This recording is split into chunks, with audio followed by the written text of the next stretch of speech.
નમસ્કાર ખેડૂત મિત્રો, સ્વાગત છે બધા મિત્રોનો અમારી YouTube ચેનલમાં। હું છું આપનો મિત્ર ભાવિક વઘાસિયા। તો મિત્રો, ખાસ કરીને આ વિડિયોના માધ્યમથી આપણે વાત કરવાની છે ભારતીય હવામાન વિભાગ દ્વારા ચોમાસા 2026 અંગે પોતાનું પ્રથમ પૂર્વાનુમાન જાહેર કરી દીધું છે। તો તે અનુસાર ભારતમાં ચોમાસું કેવું રહેશે, ગુજરાતમાં ચોમાસું કેવા રહેવાના સંકેત આપ્યા છે, તે સંપૂર્ણ માહિતી જોઈએ તે પહેલા જે પણ મિત્રો નવા છે તે ચેનલને સબસ્ક્રાઇબ કરી દેજો।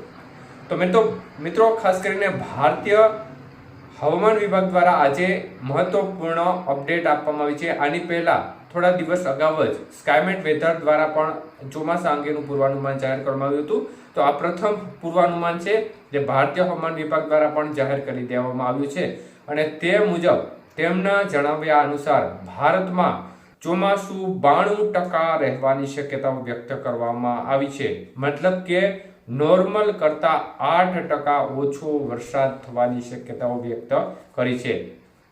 એટલે ચોમાસામાં નોર્મલથી ઓછો વરસાદ રહેવાની શક્યતાઓ તેમણે કરી છે। તો હાલના જે વેધર એજન્સીઓ છે તેમજ હવામાન વિભાગ છે તે અલ નીનોની સ્થિતિને ધ્યાનમાં લઈ અને ચોમાસાનું પ્રેડિક્શન આપ્યું છે।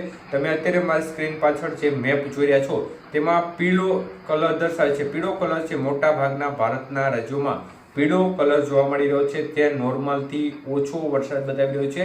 લીલો કલર છે તે નોર્મલ નજીક વરસાદ બતાવી રહ્યો છે અને ખાસ કરીને બ્લુ કલર અથવા તો ઘાટો બ્લુ કલર છે તે નોર્મલથી વધુ વરસાદની શક્યતા વ્યક્ત કરી છે। એટલે કે ઉત્તર ભારતના રાજ્યો અને પૂર્વોત્તર ભારતના અમુક રાજ્યોને બાદ કરતા સમગ્ર ભારતમાં ચોમાસું નબળું રહે તેવા અનુસાર ભારતીય હવામાન વિભાગ દ્વારા આપવામાં આવ્યા છે।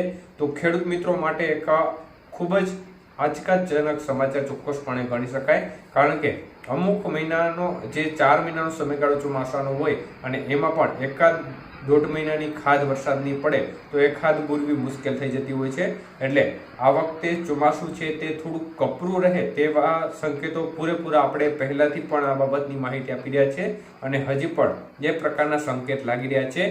ચોમાસાના અંતિમ ભાગમાં આપણે અગાઉ પણ જણાવ્યું છે કે અંતિમ ભાગમાં ચોમાસામાં વરસાદની થોડી ખાધ જોવા મળી શકે છે।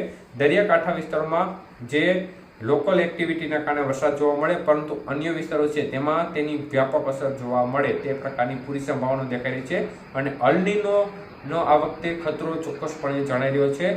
પરંતુ એવું પણ નથી હોતું કે અલ નીનો હોય એટલે એ વર્ષમાં સંપૂર્ણપણે વર્ષ નબળું રહેતું હોય છે। ક્યારેક એવી સ્થિતિ પણ બની છે કે અલ નીનો હોવા છતાં પણ અન્ય પરિબળો છે તે ફેવરમાં હોવાને કારણે ચોમાસું છે તે ભારતમાં સારું રહ્યું છે।